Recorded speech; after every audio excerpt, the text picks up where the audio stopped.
Previously nga mga tropa, tinikman natin yung Nescafe Coffee na mga to go or yung pwedeng-pwede mo na siyang inumin na naka-in-can na mga kape or yung mga timplado na nga na mga kape. At ngayon mga tropa, napadaan na naman tayo sa isang convenience store or sa 7-Eleven. Meron tayong nakitang Kosho na ice latte milk vanilla flavor. Comment down below na lang mga tropa kung ano yung pagkaka-pronounce netong kanilang brand. And anyway, nabili natin to around 70 pesos or 75 pesos. And chinek ko dito sa online, sa Lazada, sa Shopee, medyo may kamurahan siya or around 50 pesos lang yung isa niya. Pero syempre sa 7-Eleven, medyo nagbabari yung presyuhan niya, 75 pesos. At kung medyo nagmamadali din ako and syempre kung medyo may budget ka at gusto mo talagang tumikim ng mga ganitong klase, nasa sa inyo na kung sulit ba yung presyo niya. Pero anyway, nakikita na nga natin dito sa online, sa Shopee, yung kanyang presyuhan dito. Merong 4 na piraso, 197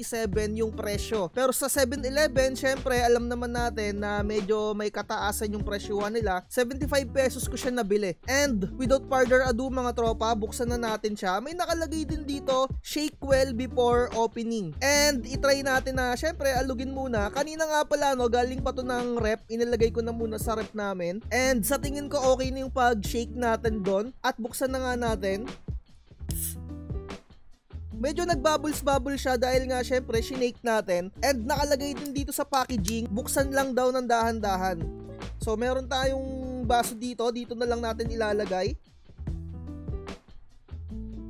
Mga tropa, to tell you honestly, medyo na-curious lang ako dito sa kape na to. Pero syempre, kung alam nyo naman, hindi ako mahilig sa mga ganito. Na-curious lang talaga ako. Kasi usually, ang ino-order ko, kung bumibili ako ng mga kape sa mga kapi-kapihan dyan, yung kape mocha, yun talaga yung pinaka-favorite ko. Pero kapag mga ganito, mga ice latte, milk vanilla, usually mas maraming gatas yung content neto kung ikukumpara mo sa mga kape-kape na content or yung sa espresso nya. And anyway, ito yung ating medyo merienda. Meron tayong toasted siopaw dito. At kung nakikita nyo sa screen, ayan. So ganito yung kulay niya, ice latte milk vanilla. And when it comes sa amoy niya, to tell you honestly, napaka-pamilyar ng amoy neto. Kung alam nyo yung XO, yung candy na XO mga tropa, ganun na ganun. Similar na similar dun sa candy na yon at ganun yung medyo napipil ko dito. Expect ko na din na medyo matamis siya at syempre medyo creamy kasi medyo madami yung gatas neto sa pagkakaalam ko. And tikman na nga natin.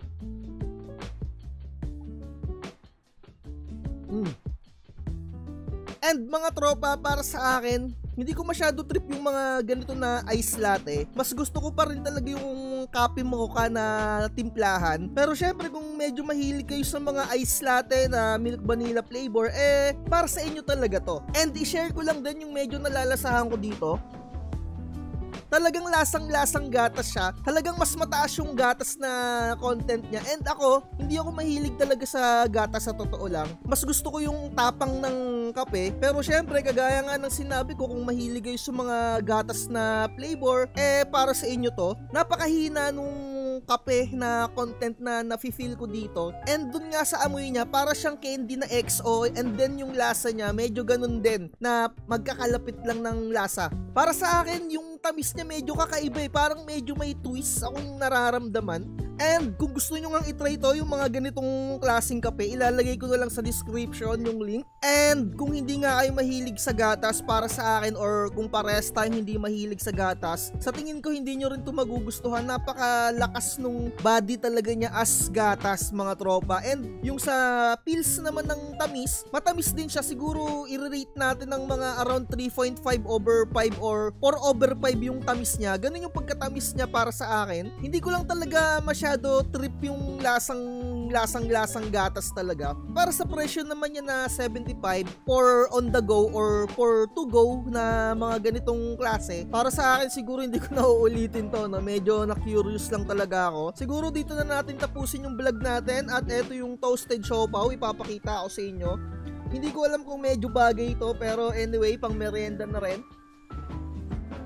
At i-share ko na lang din itong toasted siopaw na partner natin ngayon sa vlog natin. Ang sarap niya mga tropa, napakalambot nung tinapay niya kahit na tipong toasted siopaw siya. Lola Nenas nga pala to, yung brand na pinagbilihan natin na itong toasted siopaw na to. I-try nyo rin mga tropa, napakasarap. At medyo nakalimutan ko yung hindi ko pagkakagusto dito sa kape na to. Siguro i-rate lang natin to na 2.5/5 or 2/5 lang para sa akin. Etong milk vanilla flavor ice latte na Kosyo. And dito na nga natin tapusin. Like, share, and subscribe. Bye-bye. Cheers mga tropa. Siguro mas masarap to kung lalagyan natin ng brandy.